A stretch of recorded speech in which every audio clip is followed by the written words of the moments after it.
We are fortunate to be joined by North Dakota Governor Doug Burgum here, who watched those speeches with us. Governor, good to see you. Great to be with you, Nora. Great to be with the whole crew. Yes. Garrett, Bob. Good to see you, Governor. You were on the short list to be vice president. What was the call like?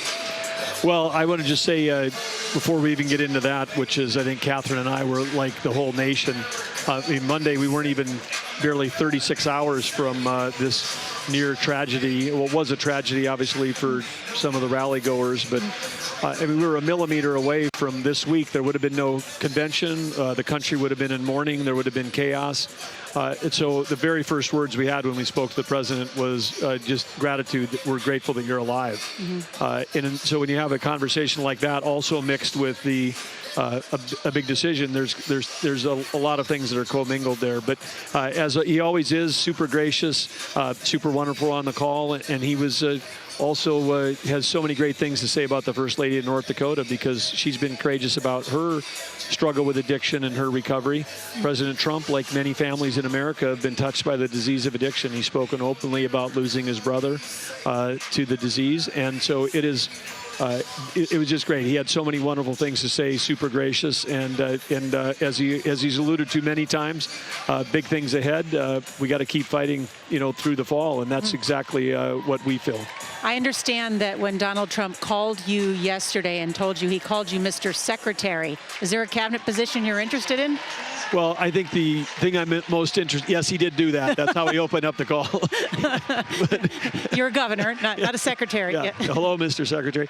I didn't ask him if he had the wrong number, but I got the notation on the thing. But it's generous of him to think that way. And of course, the reason we got involved in all this was because we want to do the right thing for the country. We want to have an impact. That's what I've done in the private sector, and that's what I've done as governor.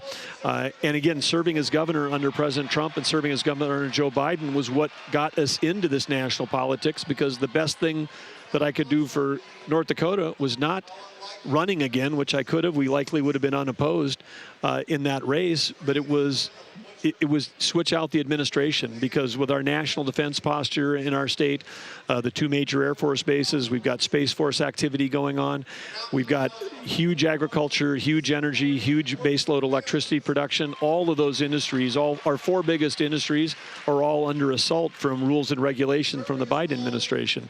And so we just said, hey, we've got to get going in a different direction.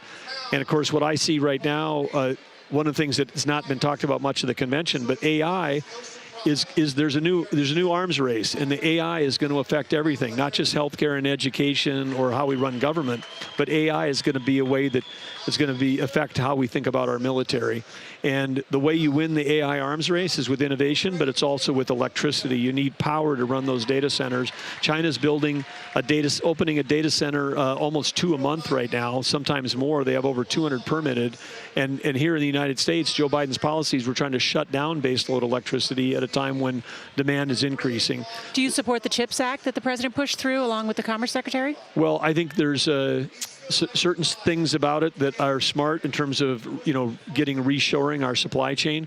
But I do think that part of what's being created in our country right now is a lot of this inflation is basically the federal government trying to direct dollars to certain industries. And we've got to create the environment where the market steps forward. And this is one of those places. The market will build these data centers because the market and the market cap. I mean, think about it. We're 5% of the world's population. We're 25% of the market cap, 25% of the economy, but we're 50% of the market cap. With the explosion in market cap of these tech companies that are $2 and $3 and $3.5 trillion tech companies, as much as 20% of that might be driven by the anticipation for AI. But if we don't have the electricity to drive it forward, we could see a collapse in the stock market. We could see China taking the lead in this AI arms race, and that's dangerous for our country. So it sounds like you're interested in Commerce Secretary. No, I wouldn't say that, because yes, I know, sir. Right. Or Energy Secretary, sounds like to me. Yeah, but the thing with, again, in North Dakota, we're facing these 30 different rules and regulations. None of them are coming from the Department of Energy. It's U.S. Fish and Wildlife, Army Corps of Engineers, Bureau of Land Management.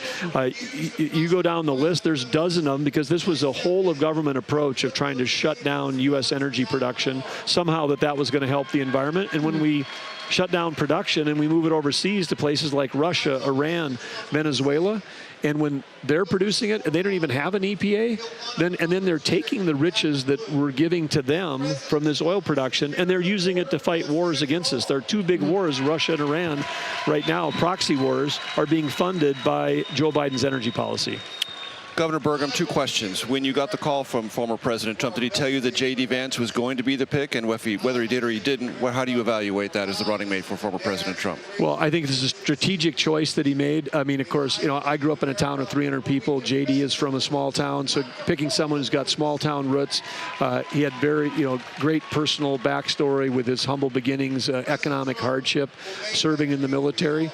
But his backyard are three states we need to win: Michigan, Wisconsin, and Pennsylvania. And I think at the end of the day, that was part of the strategy. And if you take a look at all the places I've been, over a dozen states campaigning with President Trump this spring, who's showing up at these rallies? It's people who get a paycheck. I mean, the new coalition of the Republican Party is people who work and get a paycheck, and that paycheck isn't making it to the end of the month. And so having somebody that can relate deeply to the working class, I think is, and perhaps rate to the younger audience, under 30, this could be a very strategic pick. Listening to you talk about energy and the needs as it relates to artificial intelligence, are you basically saying fossil fuels for the end of time?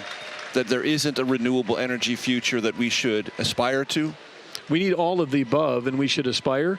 But right now, renewable is intermittent. I mean, when the wind's blowing and the sun is shining, it works. When it's not, it's not. So we've got to have that mix of base load with the intermittent to achieve that goal. And what we're doing in North Dakota is we can decarbonize liquid fuels. We have a carbon negative oil company in North Dakota. They inject more CO2 in the ground than is produced by the barrel that comes out. You don't need to build 500,000 charging stations. The market created 300,000 gas stations in our country without a dime of federal assistance. How about we just have decarbonized liquid fuels? We do that with ethanol. We can do it with biodiesel. So the path forward is innovation, not regulation. And that's been our mantra in North Dakota. So I think we can achieve the CO2 goals. We can achieve that without having a war against liquid fuels, which is a war against agriculture, which is a war against energy. It's still expensive to decarbonize, though, in that way. No, ask the Hoover Institute just came out. We're doing this stuff in North Dakota for $60 to $85 a ton. And the EV mandates, you add them all up, it's $900 a ton. We're doing it for 10 to 15 times cheaper than the federal subsidies for EVs. It's a great discussion to have. Governor, thank you so much for being here. We appreciate it. Thank you, Norah.